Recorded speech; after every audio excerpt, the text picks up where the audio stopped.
We return to the ill-fated Zimbabwean dollar.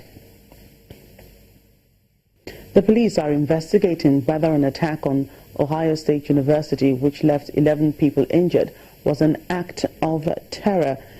18-year-old Abdul Razak Al-Artan rammed his car into a group of pedestrians at the college and then began stabbing people before police shot him dead.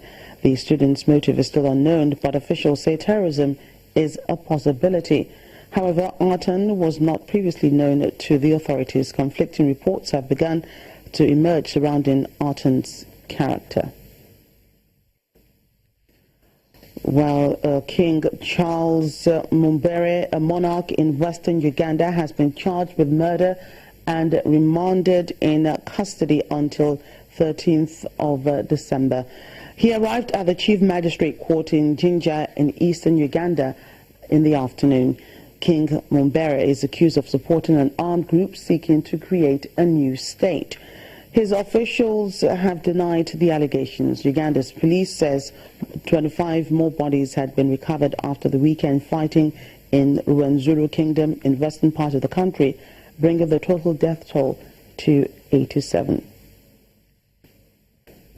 Well, joining us to discuss this more is the VOA correspondent, Kenneth Wari.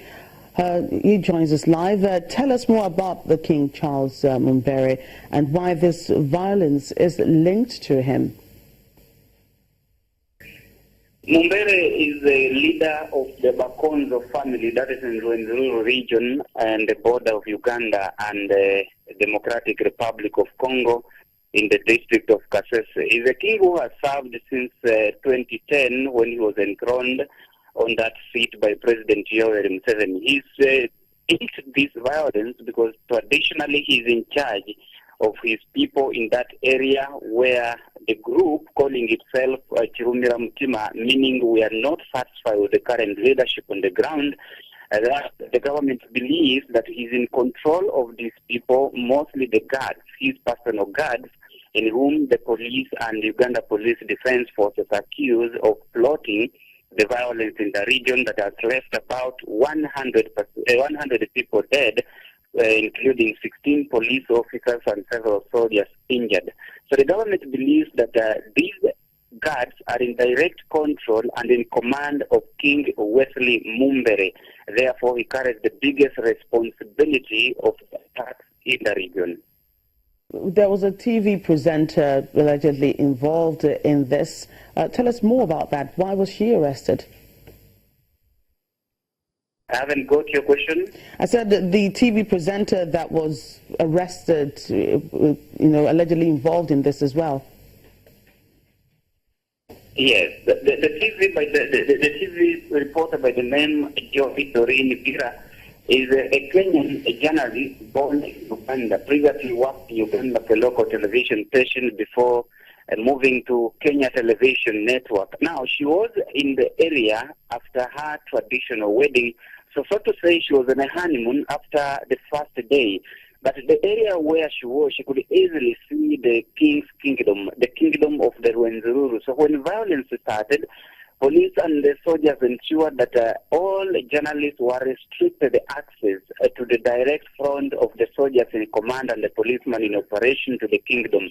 But Joy managed to sneak the restricted area and entered the kingdom, near the kingdom, and she was in a position where she could easily take pictures from the kingdom and also take videos. Now, when she took the pictures and the videos, she started circulating these pictures and videos online. Then thereafter, the police realized that what they had restricted access to journalists, which included the manner in which the king was arrested, which included arresting him like just a normal person on the street, lifting him by the belt.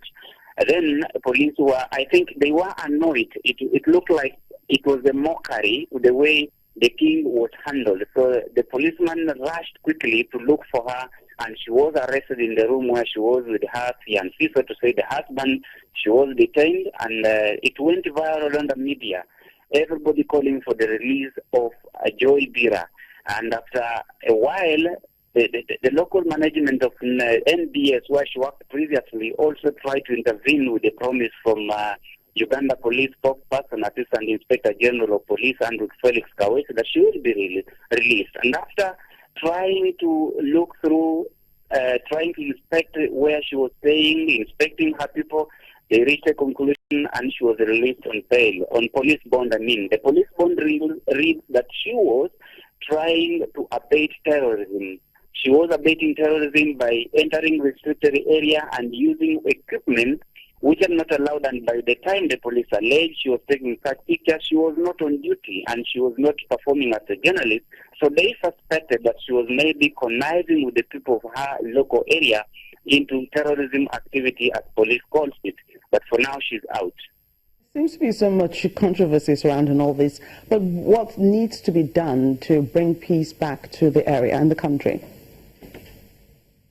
It has been a long-standing conflict in the Kasese region. It has been a long-standing since the war between government and the Allied Democratic Forces, rebels. The Allied Democratic Forces, rebels, currently now, they are pushed out of Uganda. They are in Democratic Republic of Congo, where they're committing what you can call atrocities.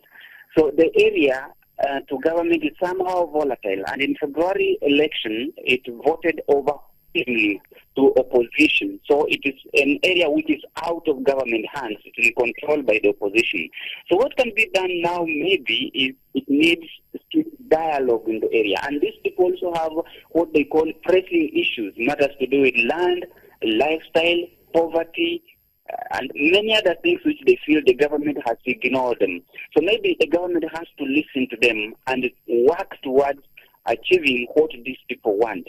But if force will continue being used, as Parliament has had a sitting this afternoon, which is still in progress, MPs from this region believe that if force will continue to be used, then there will be no solution. The solution has to come from the government to sit down with these people and talk to these people, and then the people will tell them how they can work with the government. Without that, then they will continue advocating for what they are calling Yira Republic. They want the region to be its own government, its own country with its own system of governance. So right. It's just dialogue. Thank you so much, Kenneth, for joining us on the program. Well, coming up on Network Africa.